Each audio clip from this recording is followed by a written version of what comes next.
अस्सलाम वालेकुम, आप देख रहे हैं करा सच। और मैं आपको बताऊं कि बिजली की बदतरीन लोड शेडिंग ने पूरे मुल्क को घेरे में लेके रखा हुआ है। और एक तरफ अवाम को बदतरीन किस्म की लोड शेडिंग का सामना है और दूसरी तरफ बदतरीन और इंतहाई मकरू किस्म की रियासती दहशतगर्दी जो है उससे भी अवाम को दो चार किया जा रहा है। हालत तो यह है कि फैसलाबाद में कहाँ तो 20-20 घंटे बत्ती नहीं, बिजली नहीं, कारोबार गए, लोगों की जिंदगियां गई, लोग मर गए, अस्पतालों के अंदर बच्चे मर गए। लेकिन उसके बाद आज पुलिस ने वहाँ पे रियासती दहशतगर्दी का ऐसा भोंडा एक मुजाहरा किया कि लोगों के घरों के अंदर जा के उनको वहाँ पे मारा, औरतों को मारा, बच्चों को मारा और मार मार के घसीटने लगे और उनके ऊपर पर्चे काट दिए, कुछ को पकड़ के ले गए जेलों में डालने के लिए। और हालत यह है कि नहीं, पहले मैं आपको एक और चीज़ दिखाता हूँ, हालत नहीं मैं दिखाता आपको, कि जब यहाँ पे सिर्फ पाकिस्तान मुस्लिम लीग नवाज की पंजाब में हुकूमत थी तो ये क्या करते थे, ये खुद वहाँ पे law and order situation create करते थे, जलसे करवाते थे, लीड करते थे, ये आप देखें।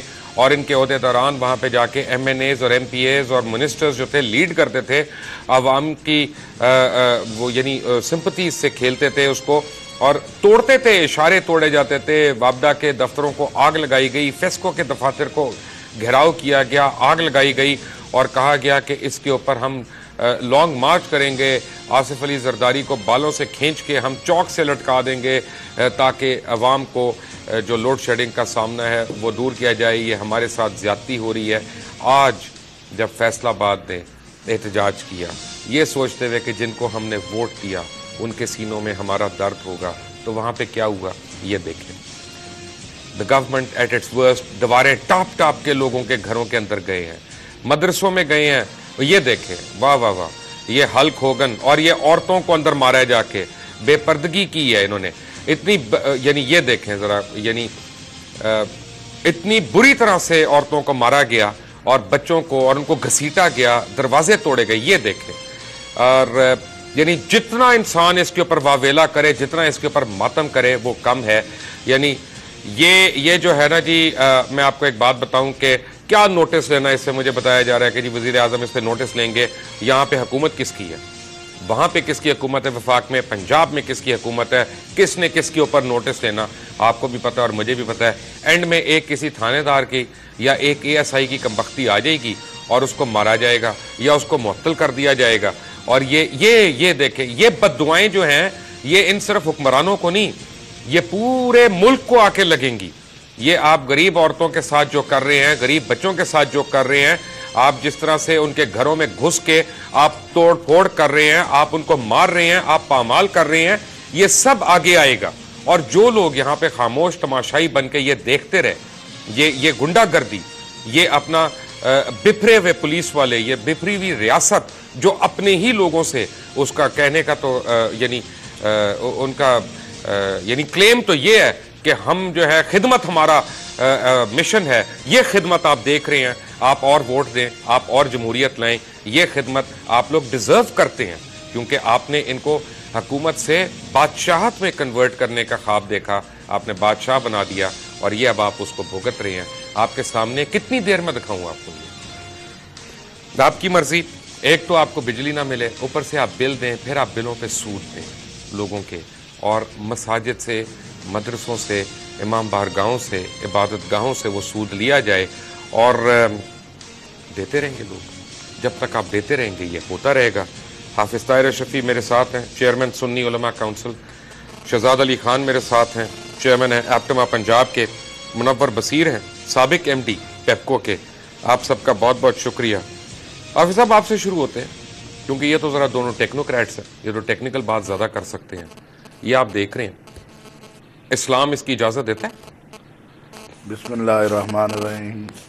मुबशर साहब, इस्लाम अपना मोबाइल प्लीज साइड पे कर दें, हमने देख लिया, बहुत महंगा। इस्लाम, इंसानियत, ये सब कुछ जो है यहाँ जो कुछ हो रहा है, कोई, मेरा ख्याल है कि कोई इंसान जो है वो इसको देखने के बाद ये नहीं कह सकता कि ये कोई इंसानियत के दायरे में कोई चीज़ है। ये जो लोग मार रहे थे, मुझे समझ नहीं आता इनकी माएँ बहनें और बेटियां घरों में नहीं है। जिस तरह ये घरों के दरवाजे तोड़ रहे हैं, इन लोगों ने किया क्या है क्या कोई डाका डाला है, कोई दहशतगर्दी की है, कोई तकरीबकारी की है, कोई मुल्क को लूटा है, कोई क्या किया है इन लोगों ने? ये बिजली मांग रहे हैं, ये रोजगार मांग रहे हैं, और ये मुजाहरे तो रोज होते हैं। आखिर ऐसा क्यों है? ये आखिर इसकी कोई वजह होगी, इसके पीछे कौन है? ये मुझे मैसेज आ रहा है मेरे मोबाइल पे, मैं आपको दिखा देता हूं कि अपनी खैर मनाओ। तो मैं तो इधर ही हूं, वजीर आला साहब अल्हम्दुलिल्लाह मैं लाहौर शहर में ही हूं ना, मैं कहीं जा रहा हूं। मैं तो छुट्टियां भी अपनी ही करूंगा आपके लिए, मैं यहीं बैठा हूं। करके दिखाएं कितनी को अब दहशतगर्दी और होगी। ये रियासती दहशतगर्दी दोबारा दिखाएं जी, जरा दोबारा दिखाएं लोगों को कि ये बिजली नहीं दे रहे, ऊपर से आप उनको बिल कमर तोड़ दे रहे हैं, और जब वो एहतजाज कर रहे हैं तो आप उनके घरों में टाप टाप के जा रहे हैं। पता नहीं इनमें से कोई था भी एहतजाज के लिए कि नहीं था। उनकी आवाजें सुने, उनकी आहें सुने, उनकी सिसकियां सुने, उनकी चीखें सुने। शायद आपके दिल में कभी रहम आए, शायद आपके घर में जो औरतें और बच्चे हैं उनको तरस आ जाए इनके ऊपर। ये आप गुंडागर्दी की हद देख लें, और आप हमें डरा रहे हैं, हमें धमकाएंगे कि हम ये ना दिखाएं। तो ये आप दोबारा देख लें, नठ जाएगा फिर कोई नहीं नठेगा इधरों।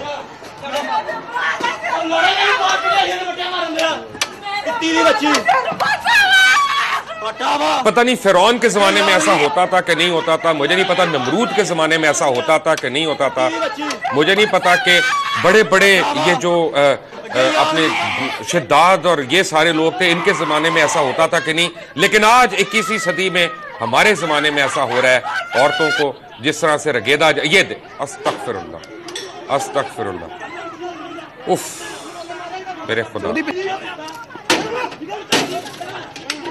मारे, फायर भी मारे, तोड़ दें, ये भी तोड़ दें, औरतों को और मारें। अभी तो आपने कम मारा है। मारे इस बूढ़ी औरत को, इसको तो लाठियां ही पड़नी चाहिए ना। दरवाजा क्यों बंद किया हुआ था इसने? पड़नी चाहिए थी इसको लाठियां। आए जी, आप भी दिखाएं कितना ये कोई टार्जन आया यहाँ पे। आए जी वापस देख लें।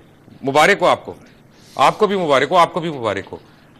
ये आप लोगों के मजदूर थे, उनकी फैमिलियां थी, ये हाल हो रहा है इनके साथ। क्या कहेंगे इस पे आप? थैंक यू जी। पहली तो बात यह है कि किसी किस्म का भी तशद्दुद जो है वो अच्छी बात नहीं है। मैं यहाँ पे पॉलिटिक्स नहीं डिस्कस कर रहा। मैं ये गुजारिश करना चाह रहा हूँ कि ये इंसिडेंट जो है ये हमारे कोई फैक्ट्री वर्कर्स का नहीं है। ये जो मेरी इत्ला है, ये एक स्पेसिफिक एरिया है जहाँ से सितारा एनर्जी से एक पावर प्लांट है जो बिजली जाती थी, और इनका कोई फीडर चेंज हुआ, और उस फीडर चेंज होने के ऊपर ये फेस्को से काफ़ी दिनों से ये बात कर रहे थे, और इनकी बात अगर पूरी नहीं हो सकी तो उन्होंने ये रास्ता इख्तियार किया, और वहाँ पे काफ़ी हंगामा राई हुई। और मुझे अफसोस के साथ ये कहना पड़ता है कि इस हंगामा राई में हमारे एक मेंबर मिल है फैसलाबाद में, उसकी भी तोड़ फोड़ हुई। तो इन लोगों ने तोड़ फोड़ की वहाँ पे, इनको भी तोड़ फोड़ नहीं करनी चाहिए थी। और अब मैं वजह बताता हूँ सर, शहजाद भाई माजरत के साथ, आपको मैंने पहले की फुटेज दिखाई जब हुक्मरान आपको लीड कर रहे हैं। उस वक्त जब हम कहते थे कि ये नहीं, आप गलत रिवायत डाल रहे हैं, तो सब ने मुझे कहा कि नहीं, ये खामखा में खिलाफ वर्जी कर रहे हैं। नहीं मुबशर साहब, आप देखें ठीक कह रहे हैं, लेकिन इशू ये बहुत बड़ा है और लोगों की एक्सपेक्टेशंस बहुत ज़्यादा हैं। ये ऐसा नहीं है कि कोई औरतों को मारना तो जायज नहीं, ये बिल्कुल गलत हुआ है। और मेरा ख्याल सीएम साहब, अभी हम देख रहे थे कि चीफ मिनिस्टर साहब ने भी नोटिस ले लिया। नोटिस लिया? ये किसके कहने पे ऑर्डर हुआ, मुझे ये बता दें। नहीं, मुझे उम्मीद है, मैं नहीं समझता कि चीफ मिनिस्टर। आप एमडी पेप्को रहे हैं जी। सबसे पहले तो देखें, जैसे हाफिज साहब ने भी कहा, चादर और चार दीवारी, इस्लाम उसकी कहता है गारंटी दो। रियासत का काम है गारंटी देना। क्यों हुआ क्या नहीं हुआ ये बेहतर जानते होंगे। मेरा सिर्फ इतना कहने की बात है कि जब एक एक्सपेक्टेशंस हैं, शहबाज शरीफ साहब ने कहा 6 महीने, 1 साल, 2 साल, 3 साल, अब कोई हमें तारीख नहीं मिल रही। हालांकि प्राइम मिनिस्टर साहब ने आते साथ ही पहले दिन ही एनर्जी कॉन्फ्रेंस की, कुछ फैसले हुए। लोग अब एक्सपेक्ट कर रहे हैं कि जल्दी कुछ नजर आए। लोग पता क्यों एक्सपेक्ट कर रहे हैं? मैं आपको बताता हूं लोग क्यों एक्सपेक्ट कर रहे हैं। कि सुप्रीम कोर्ट ने आज क्या कहा। सुप्रीम कोर्ट ने यह कहा कि load shedding is being observed after every alternate hour with no electricity for 10 to 13 hours a day. ये इफ्तिखार मोहम्मद चौधरी साहब, ऑनरेबल चीफ जस्टिस, उन्होंने कहा। और उन्होंने कहा कि यह गलत है। और ये लोड शेडिंग कितनी होनी चाहिए जी? क्योंकि एप्टमा पिटिशनर है, क्या कहा उन्होंने, कितनी देर होनी चाहिए? उन्होंने जो एनटीडीसी ने और पेप्को ने वहाँ पे बिजली की जनरेशन और डिमांड का जो हिसाब बताया, उसके ऊपर चीफ जस्टिस साहब ने फरमाया कि ये 7 घंटे 7.25 घंटों से ज्यादा नहीं होनी चाहिए, और हो रही है 14 घंटे। ठीक है, अब लोग एहतजाज उस पर कर रहे हैं। सुप्रीम कोर्ट की बात सुन के उन्होंने कहा कि यार हमारे साथ जुल्म ना करो, और आप ये कर रहे हैं। बट देखते हैं इस ब्रेक में हमें कितनी को धमकियां आती हैं। तारिक शफी साहब हैं, मुनव्वर बशीर साहब हैं, शहजाद अली खान साहब भी हमारे साथ हैं। Take a break.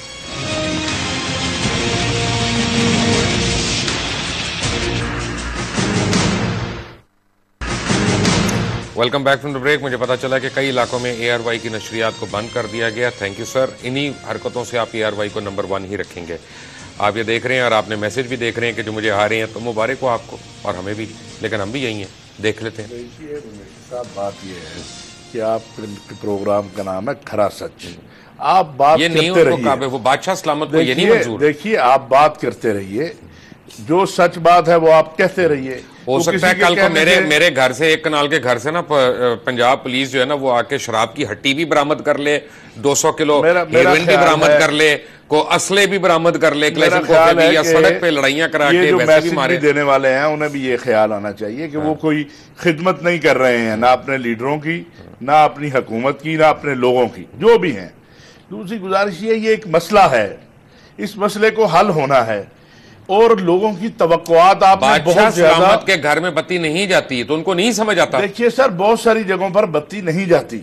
इस्लामाबाद के जो आपके लॉजेज हैं, फेडरल लॉजेज हैं, उनमें बत्ती नहीं जाती, और बहुत सारी जगह हैं जहां बत्ती नहीं जाती। तो आपने कौम को जो तवक्कुआत दी इलेक्शन से पहले, लोगों को आपने जो बड़ी बड़ी तवक्कुआत दी हैं, आप उनको जब पूरा नहीं करेंगे तो कौम यही होगी।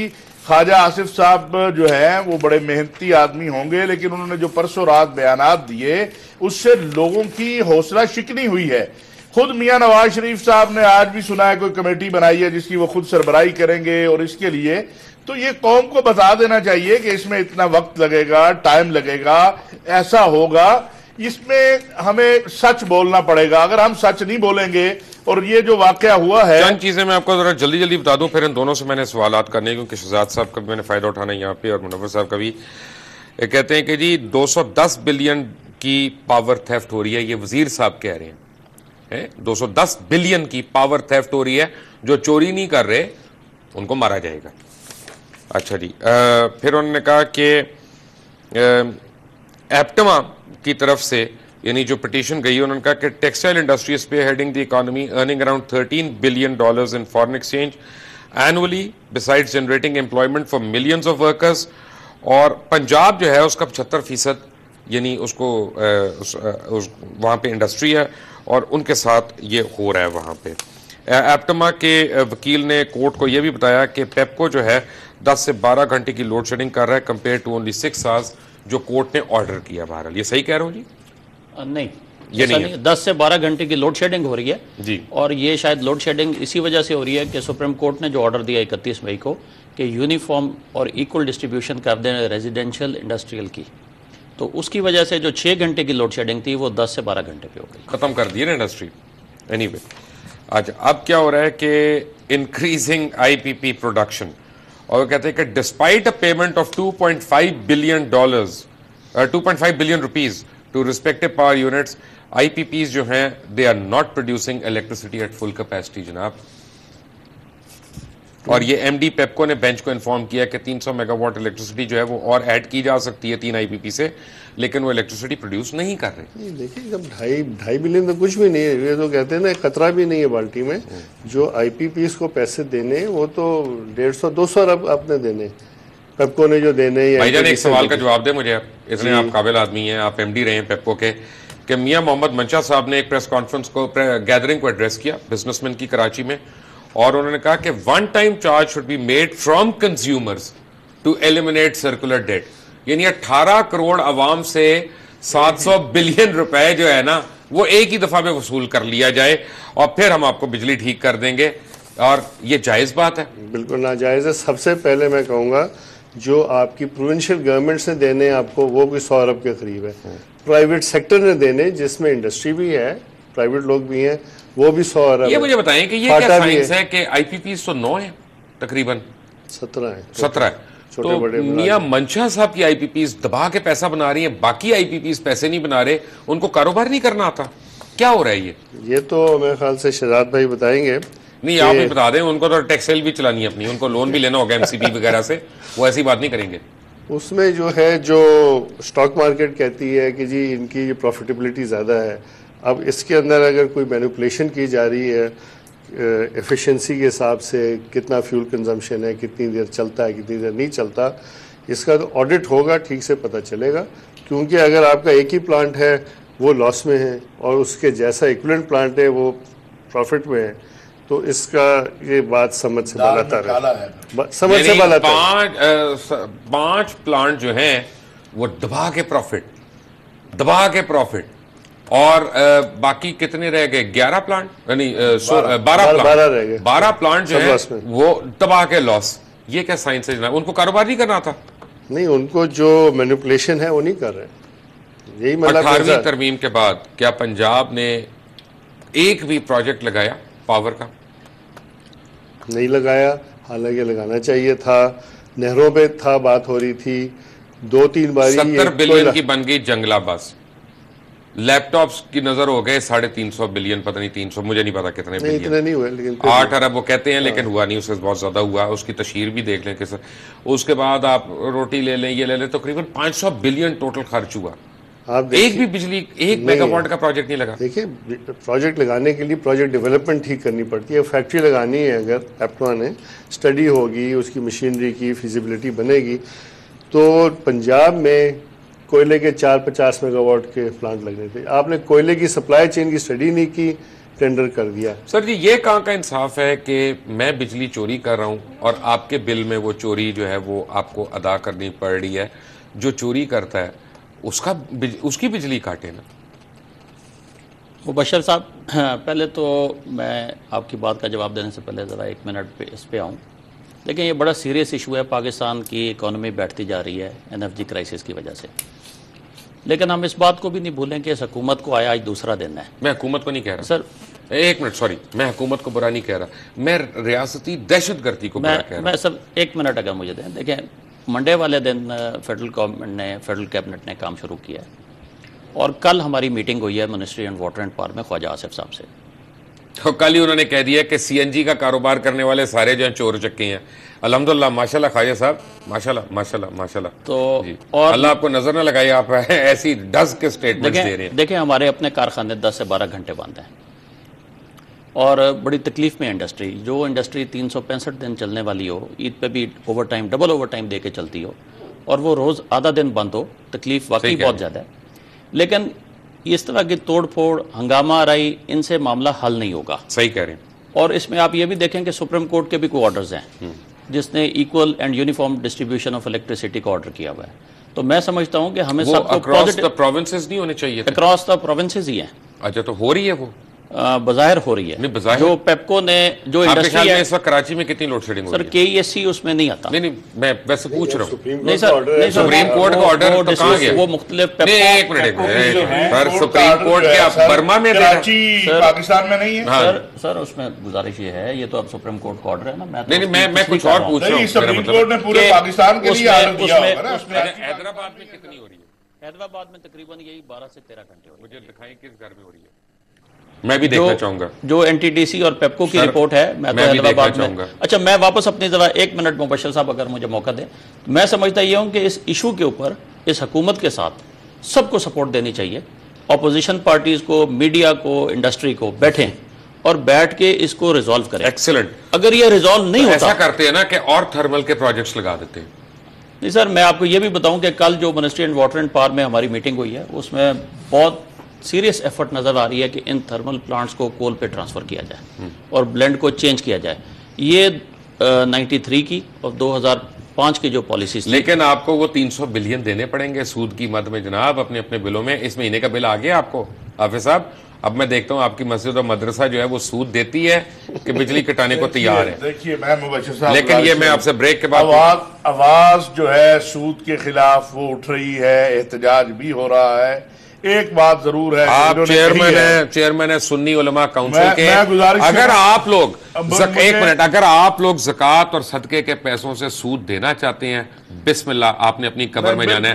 बिल्कुल एक ब्रेक के बाद मिलते हैं। Take a break.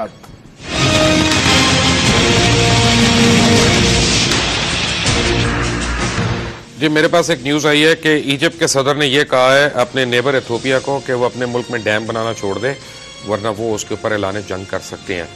और पाकिस्तान जो है वो यानी रिवर नाइल के ऊपर एथियोपिया जो है वो डैम बनाना चाह रहा था, तो ये अब चाह रहा है।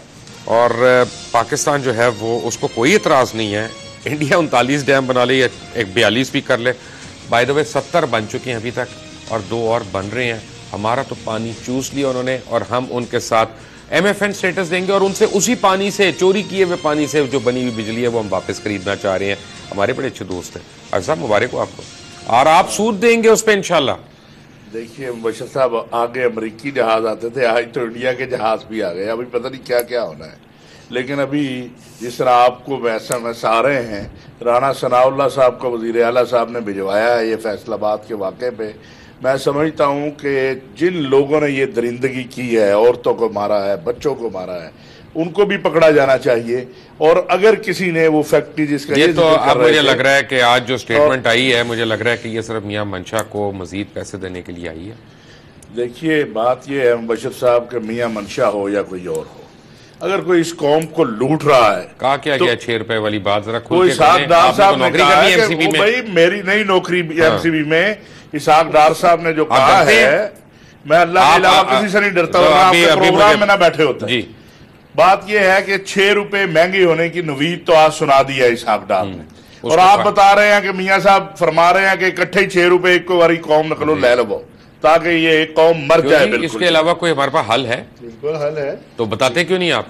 देखिए आपने पूछा तो बताएंगे। सॉरी, तो हल ये है कि आप जो आपने पहले बात की ना, एनर्जी मिक्स हमारा, आप सर्दियों में कोई 42-45% तो तेल से बिजली बनाते हैं। इंडिया बनाता है 0, अमेरिका बनाता है 6%, दुनिया बनाती है 4%। कोयले पे ये मुल्क हैं 68%, 70%, चाइना 78%। एनर्जी मिक्स नहीं है हमारा। हमारा एनर्जी मिक्स जो है, तेल जो है क्योंकि सबसे महंगा फ्यूल है, तेल से हमें हटना लाजिम है। उसके लिए अभी फौरन क्या हो सकता है, आपके पास जो गैस है जो ज़ाय हो रही है, लॉसेस में जा रही है, कुछ CNG में बड़ी बड़ी गाड़ियों में जा रही है, इवन डोमेस्टिक यूज के लिए डोमेस्टिक में जा रही है। ये मैंने आपको तो फर्टिलाइजर कंपनीज को जो कौड़ियों के दाम दे रहे हैं उसका क्या फायदा? वो भी गलत है। देखिए अगर आपने देना है, तकरीबन 30 से 40 अरब की सब्सिडी फर्टिलाइजर को मिलती है, वो आपने देखा है कि 4-4, 6-6 वो देते हैं, डिविडेंड्स देते हैं आपको। आपने भी बताया शेयर की प्राइस इतनी बढ़ गई। उनका प्रॉफिट कितना होता है पता है? 600%। कितना? 600%। एक 600% प्रॉफिट है। और यहाँ पे ये मैंने आपको औरतें और बच्चे दिखाई थी जिनको घर में घुस घुस के मारा गया, पुलिस जो है वो डंडों से मार रही और गालियां दे रही है। और जो बात यह है कि फर्टिलाइजर को गैस और सर्दी मुझे वो दिखाने पे ये धमकी भी आ गई जो आपको मैं दिखा रहा था जी। लेकिन खाद जो है किसान को, मैं भी कुछ थोड़ी बहुत खेती बाड़ी करता हूँ, नहीं मिलती। 4 साल पहले 680 रुपए की यूरिया की बोरी थी, अब 1800 की। अपना मुनव्वर भाई, अपना शहजाद भाई, एक बात तो फैक्ट है ना कि 19,500 मेगावाट मुशर्रफ के ज़माने में प्रोड्यूस हो रही थी, लेकिन अब सिर्फ 8,000 मेगावाट प्रोड्यूस हो रही है, या 9,000 हो रही होगी। मुझे एग्जैक्ट आप बता देंगे। 9-10 के दरमियान 12,700 कहते हैं, लेकिन इतनी है नहीं।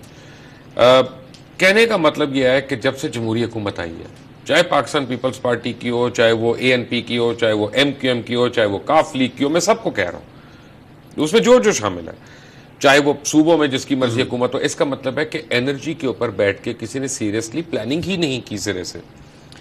नहीं, आप बिल्कुल ठीक कह रहे हैं। अनफॉर्चुनेटली ऐसी सिचुएशन है जिसकी वजह से आज ये दिन आया हुआ है कि आधा पाकिस्तान जो है वो 12 घंटे तारीकी में डूबा हुआ है। कारखाने अपनी जगह पे बंद है, हर कोई परेशान है, इवन हुक्मरान परेशान है। ये हुक्मरान हो, इससे पिछले हों या उससे पिछले हैं, सारे परेशान है कि ये मईशत का पहिया नहीं चल सकेगा। आपके लोग जो है उनमें फ्रस्ट्रेशन लेवल बढ़ता जा रहा है, और फिर इस तरह के 1-2 सिंगल इंसिडेंट जो हैं ये होते हैं, और ये बढ़ भी सकते हैं।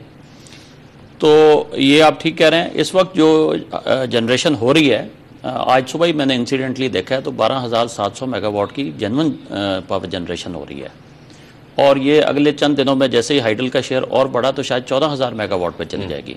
लेकिन आप देखें कि पिछले दिनों में इन्होंने काफ़ी ज़्यादा लाइनें और बिछाई हैं। हमारी डिमांड जो है वो प्रॉबेबली 20,000 मेगावाट पे चली गई हुई है। कुछ पुराने प्लांट हैं जो बिल्कुल ऑब्सोलीट हो गए हैं, उन पे तख्तियां लगी हुई हैं, हाँ, वो 15%, 17%, 18% उनकी एफिशिएंसी लेवल आ गए हैं, तो उनको इमीडिएटली अपग्रेड करने की ज़रूरत है। लेकिन ये सारी चीज़ें जैसे मैंने आपको पहले कहा कि कल हम ख्वाजा आसिफ साहब को मिले, वो बड़े सीरियस हैं इस मामले में कि ये जो हमारे थर्मल प्लांट्स हैं इनको कोल बेस। ख्वाजा साहब, आसिफ साहब ने ये तो नहीं आपको बताया होगा कि वो किस आईपीपी के शेयर होल्डर भी रहे हैं? सर देखें, ये पता है वैसे आपको? नहीं, मुझे कतई नहीं पता। कॉन्फ्लिक्ट ऑफ इंटरेस्ट भी है। मुझे ज्वाइन किया लंदन से जावेद मलिक साहब ने, चेयरमैन है ओपीएस के, ओवरसीज पाकिस्तानी सॉलिडारिटी के, और बड़ी इन्होंने खुल के मुझे ऑफर की थी। मलिक साहब थैंक यू वेरी मच, लेकिन मैं आपकी ऑफर नहीं ले सकता। मलिक साहब ने मुझे ऑफर की कि आपकी जान को खतरा है, आप फौरन लंदन आ जाएं, हम लोग आपका एहतमाम करते हैं यहाँ पे। नहीं, मैं मलिक साहब, ये मेरा मुल्क है, मैंने यहीं पे रहना है। But thank you very much for the offer and thank you very much for coming online. Javed Malik साहब जी, अस्सलाम वालेकुम। वालेकुम सलाम जी, थैंक यू की कोई बात नहीं है। देखें, आपका प्रोग्राम है खरा सच जी, आप सच्चाई सामने ला रहे हैं और हमारा फर्ज है कि जो इंसान सच्चाई को सामने लेकर आ रहा है हम उसके लिए खड़े हों, उसका साथ दें। और इंशाल्लाह ताला कल हमारी मीटिंग है लंदन में इसी सिलसिले में, ARY खरे सच के प्रोग्राम के बारे में, क्योंकि वो सच्चाई पेश कर रहा है। मियां मंशा साहब जो है यहाँ पर बैठकर ये नई हुकूमत को भी अब ये चला रहे हैं। और अगर नवाज शरीफ साहब जो सच्चे दिल से आए हैं और कहते हैं कि मैं सच्चे दिल से ना करप्शन करूंगा, तो 500 अरब रुपया उनके लिए चुटकी बजाने वाली बात है। वो उधार दे दें मुल्क को। चले वो तो मत दिया उन्होंने, मत दिया उन्होंने। 97 बिलियन डॉलर्स तो स्विस बैंक्स में है। सब पाकिस्तानियों की तमाम रकूम, उसमें से 30% भी आ जाए तो उस मुल्क के मसले हल हो जाएं जनाब। मैं आपको बैंकर के साथ बता देता हूँ, स्विस बैंकर के साथ, जो एक बैंक में 90 बिलियन डॉलर पड़ा हुआ है पायलट्स के ऊपर, प्लास्टिक ऊपर चढ़ी हुई है और वो बंद कमरों में पड़ा हुआ है पाकिस्तानी का, एक बैंक में इन Swiss. Are you serious? Are you serious? I'm very serious. I can give you on record that there is one bank in Switzerland, 90 billion dollars sitting in one bank in Switzerland. और वो pilot से जो है, लकड़ के pilot जो होते हैं उनके ऊपर पड़े हुए नोट और वो प्लास्टिक ऊपर चढ़ी हुई है। Is it any good to anybody? वैसे मेरे लिए बड़ा मुश्किल है ये बात का यकीन करना। ये बहुत बड़ी रकम होती है जी, 90 बिलियन डॉलर जो है। हमारी इकोनॉमी का साइज ही इतना नहीं है। नहीं, वो एक दिन की तो नहीं है ना सर, जितना भी हो। जी नहीं, टोटल पाकिस्तानी डिफरेंट जमीन जो हमारे लूट मार कर लेकर गए हुए हैं। आप मुझे ये बताएं कि अभी जो इतना पैसा छापा गया है उसको भी तो डॉलर में तब्दील करके बाहर भेज दिया गया है ना। कोई है हिसाब लेने वाला? By the way 97 billion Swiss collector ने कहा था कि पाकिस्तानियों का पड़ा। Sir, 97 is not in on the total Swiss banks. It is lot more than that. You are talking around about over 200 and something. तो देखिए, आपने जो प्रोग्राम कर रहे हैं, ठीक है, आपकी जान को भी खतरा है और आपको धमकियां भी आ रही हैं और हमें भी कहा गया है कि जी साथ ना दे आपका, लेकिन इंशाल्लाह ताला ऐसा नहीं होने देंगे। आप ये आपको कहा गया है? चाहते हैं आना आ जाए। ये आपको कहा गया कि आप साथ ना दें? ओवरसीज पाकिस्तान सॉलिडारिटी आपके साथ है और हम सच्चाई लेकर आएंगे। यहाँ पर भी इन्होंने ओवरसीज पाकिस्तान सॉलिडारिटी का जो इजलास था उसको नाकाम बनाने की कोशिश की है। नून लीग के कोई लोग आ गए शराबें पीकर, जहां हमारे साथ बहुत इज्जतदार औरतें थी। चलिए, ये तो एक अपना जाती बात हो गई। But thank you very much Malik साहब हमें ज्वाइन करने का। हाफिज ताहिर रशवी, शहजाद अली खान और मुनव्वर बशीर हमारे साथ हैं। We come back to after break. Take a break.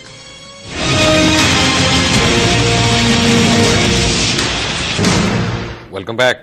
Solution, मेरा ख्याल में सोल्यूशन इसका ये है मुबशर साहब, सबसे पहले तोड़ फोड़ बंद, बैठ जाएं, सब बैठ जाएं, तमाम स्टेक होल्डर्स, 2 दिन 3 दिन 4 दिन बैठे हुए हैं। Short term, medium term, long term strategy बनाएंगे और वो बना के उसकी फिर इम्प्लीमेंटेशन जो है हुकूमत और बाकी स्टेक होल्डर्स मिलकर उसकी इम्प्लीमेंटेशन करें। जनरेशन के साथ साथ डिस्ट्रीब्यूशन, ये जो डिस्को कंपनीज हैं इनकी भी बहुत सारी प्रॉब्लम्स हैं, इनको रिजॉल्व किया जाए।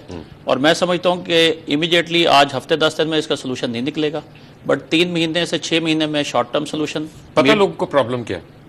मैं आपको बताता हूँ कि अगर प्रेसिडेंट हाउस में, प्राइम मिनिस्टर सेक्रेटेरिएट में, पंजाब हाउस में, मेरे घर में, आपके घर में, जजेस कॉलोनी में, GHQ में, ISI के हेडक्वार्टर्स में, अगर इन जगहों पे बत्ती नहीं जाती तो फिर लोगों का गुस्सा और एहतजाज करना जायज है। अगर आप और मैं सारों की सफरिंग एक जैसी हो ना तो फिर किसी को प्रॉब्लम नहीं होगी। आप ठीक कह रहे हैं, लेकिन मेरा ख्याल है जो सुप्रीम कोर्ट का ऑर्डर आया ना, उसके बाद शायद सबकी लोड शेडिंग शुरू होगी। मुझे ये पता लगा कि फेडरल लॉजेस में तो डेफिनेटली हो गई है शुरू, वहां पे भी उतनी लाइट जा रही है जितनी किसी और इलाके में जा रही है, प्लस माइनस 1 आवर। बट देखें ये वहां कितनी 2 मेगावाट 3 मेगावाट बिजली, हाँ, but suffering you have to share the sufferings, you have to share the sufferings.